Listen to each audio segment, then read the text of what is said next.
Today on Hits, we'll be talking about a book that centers on young people, a book that talks about love, politics, betrayals, and everything in between. This book is titled Fine Boys and was written by Ehosa Emaswen. Ehosa Emaswen is also the author of the book To Saint Patrick. He's a medical doctor and a graduate of the University of Benin. With a great passion for storytelling, Ehosa does a great job of painting the colorful atmosphere of campus life at the university.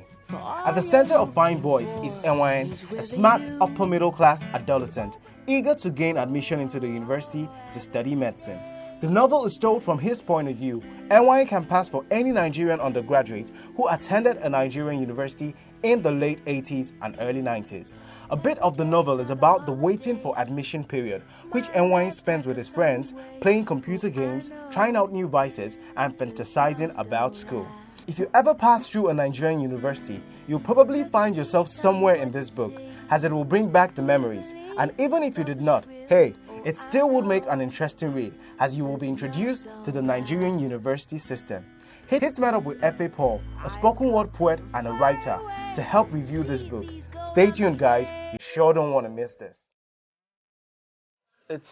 Fine Boys is as realistic as it gets, And I think that was one of the attractions for me, because it was a book I could relate to. I went to university in the 90s, and it basically spoke to me.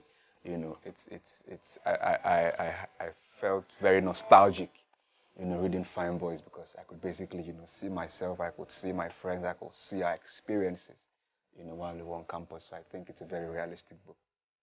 Fine Boys, I think the central character of Fine Boys is Ewahi. And, a young man from a middle upper class background, who goes to school to study medicine in the University of Benin, where he makes, friends, with a number of, people. Then he has his childhood friend, William, who is half caste, who also, they get admitted into the University of Benin at the same, in the same year. Ewaye is he's curious, he's intelligent, he's level-headed. They make up their minds they're not going to join, the confraternities which were, where the tag Fine Boys, came from, eventually along the line, sorry for the spoiler, William, joins a confraternity and loses his life in the process. We usually like to trace. A lot of people say there's no place like home, but at Limelight Hotel and Suites, we have a place that's just like home. Limelight Hotel and Suites is located in the serene and homely countryside of Agoiwoye, Ogun State. Limelight Hotel and Suites offers you nothing but the best in hospitality and facilities that you will not find anywhere. We have 3 bars, an oriental restaurant with a guarantee of uninterrupted power supply, and reliable internet facilities, not forgetting our ATM machines and POS terminals to give you the ease of cashless fun.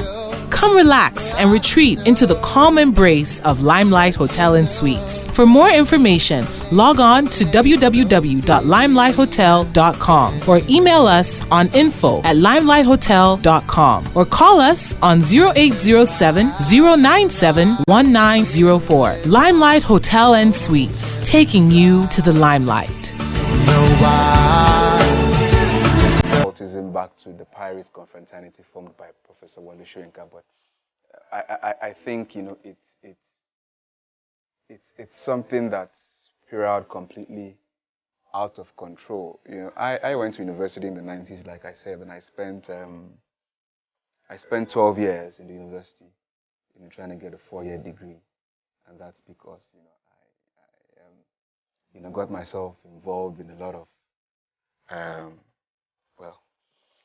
so it's eating really deep.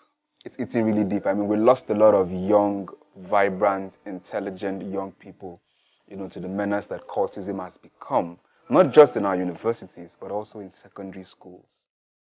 As a matter of fact, I joined the cult right from secondary school before I even got into the university. So I think that's quite obvious. That's quite obvious in terms of lost lives, in terms of, young people who got rusticated, who had to start their lives all over again from the beginning. So I think it's a menace.